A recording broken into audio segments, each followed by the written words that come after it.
Engelse groep Queen zich in 1972 aan het publiek presenteerde, werd ze ontvangen met hoongelach. De arrogant gekozen groepsnaam schoot velen in het verkeerde keelgat en het verwijfde gedrag van de zanger werd door bijna iedereen afgekeurd. De popkritiek was ervan overtuigd dat deze nieuwe opwelling uit het kamp van de door David Bowie aangevoerde nichtenrockers weer snel zou overgaan. Maar het publiek oordeelde anders. Tussen 1972 en nu veroverde Queen de hele wereld en behaalde de groep tientallen gouden en platina platen. Dit is het verhaal van een Engelse glamrockgroep. Het verhaal van de ontdekkers van de videoclip. Dit is The Story of Queen.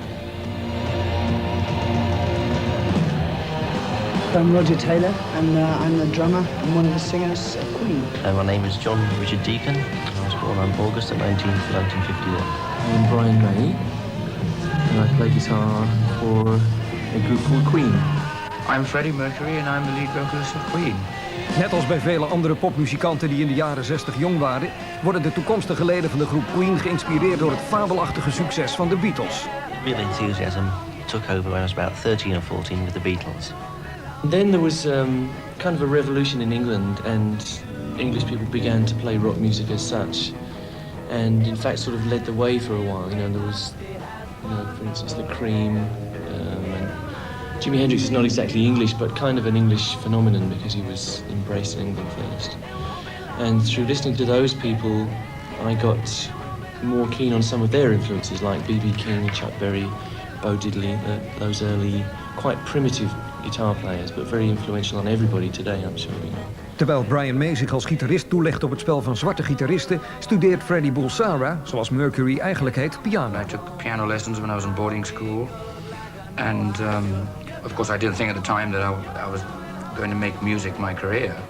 But I was always interested in music. I think I obviously had a musical streak, so I used to sing along and I was in a choir. And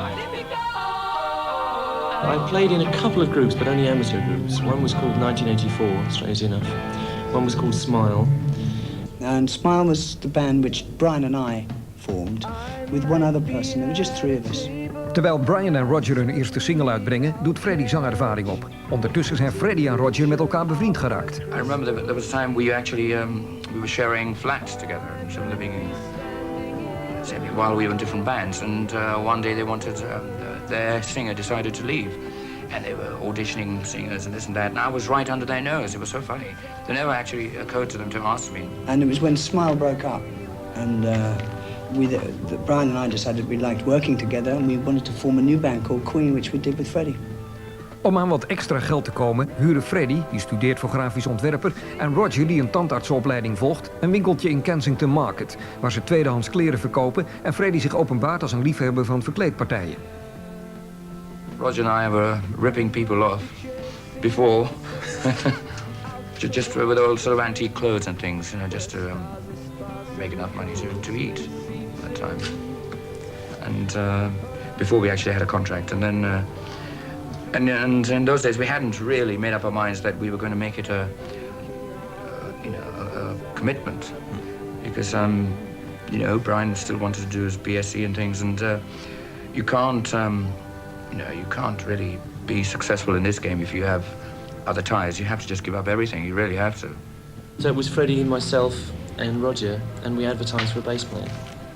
I actually gave up playing music the first year I was at college, and then in the second year I was really missing it, so I got my equipment down to London. I played with one group at my college, and then I heard about this group called Queen who were looking for a bass player. Aangevuld met bassist John Deacon is het kwartet in 1971 gereed om voor opname de studio in te duiken. Het laatste probleem dat nog moet worden opgelost is de naam. Because I'm such a forceful character, they were in Smile, and I said, well, I can't join you and become... it's just like the way I feel is that when somebody new takes somebody's place, it's just everything's got to be new. And so this was a completely new chemical reaction, and it had to have a new meaning and a new title and everything, so that we felt fresh. Freddie Mercury komt niet alleen met een uitzinnige naam op de proppen, hij levert er meteen een passende vormgeving bij. They hated it, but it was just an outrageous thing at the time. In the days of so-called, it was called glam rock or whatever. In those days, they started painting their faces and everything. It was the David Bowie time, the Roxy music. In a way, it's sort of happening again. It was just a phase that people were going through, and I think the name Queen actually fitted that time. And our real lucky break was really doing some test sessions at a new recording studio being built. And we went in there, a 16-track, and we recorded a few songs. And it was from those demos that we eventually got our first record deal. Vlak voor het uitbrengen van Queen's debuutsingle verschijnt er een single van een zekere Larry Lurex, een schuilnaam van Freddie Mercury, opgenomen tussen de opnamen van de eigen LP door. Die opnamen nemen veel tijd in beslag, omdat de groep uitgebreide zangpartijen wil laten horen en nog niet over zoveel apparatuur beschikt. It was very difficult in the beginning because technically you can't do that without a lot of money. You know, you have your amplifiers on stage, and in order for the vocal harmonies to be on top of all that noise, you have to have a big PA, which obviously we didn't have. So we used to borrow things and steal things and...